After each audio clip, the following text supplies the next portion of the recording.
Hey, I know I haven't been on here in quite a while, but I'm feeling inspired right now. I am currently in Chippewa Falls, Wisconsin. Like, who the hell ever thought that I would find my way to Wisconsin? It is below zero outside, so that's fun.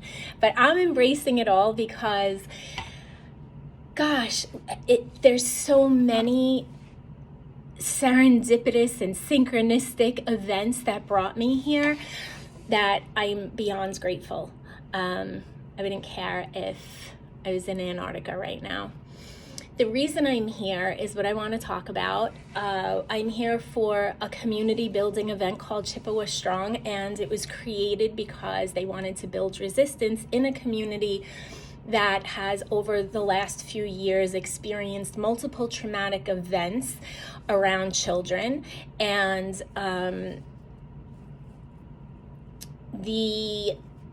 there were children on both sides of these events. I don't want to get into too much detail on here about the events because I just don't want to.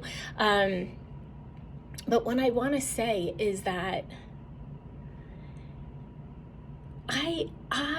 if you would have asked me, gosh, like even when I was in high school, what I would be doing at this age, this would not be it. This would not have been it. Although I guess it wouldn't have been so far off, just not in this.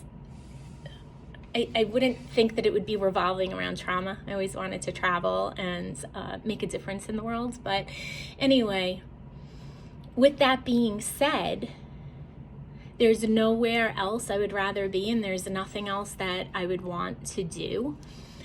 Being able to share my experience and Jeff's story as a way to help other people navigate their pain, it's a calling, and I am beyond grateful.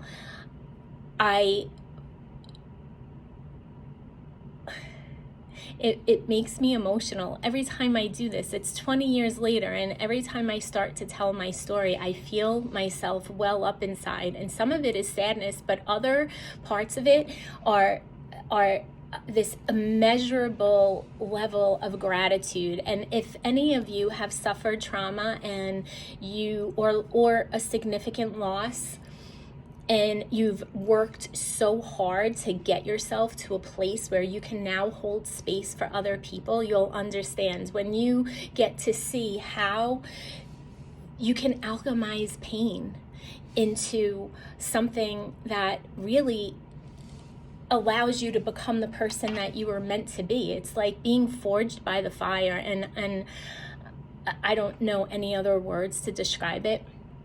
But if you've been through something like that, you can understand a level of gratitude for everything in your life, even when it is something terrible. And when I say that, I don't mean that what happened to me or to you was okay, not at all.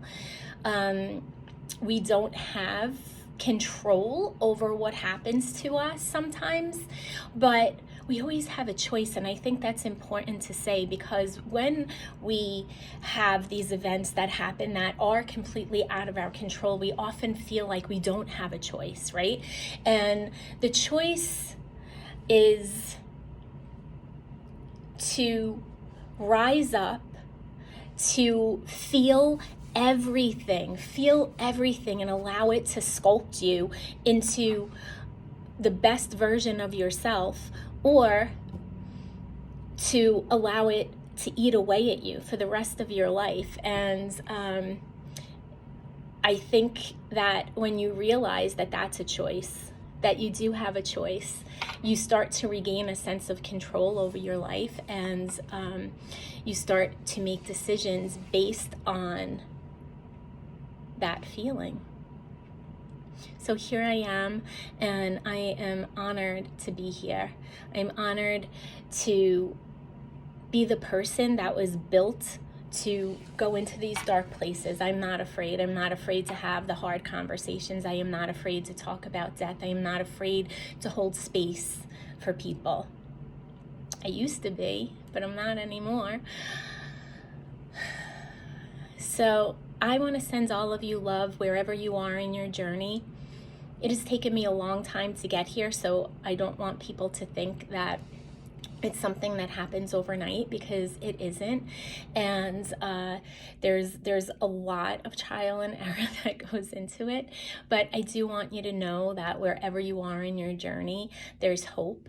And if you can't find it, you can reach out to me, because I will help you find it. Okay, sending you so much love.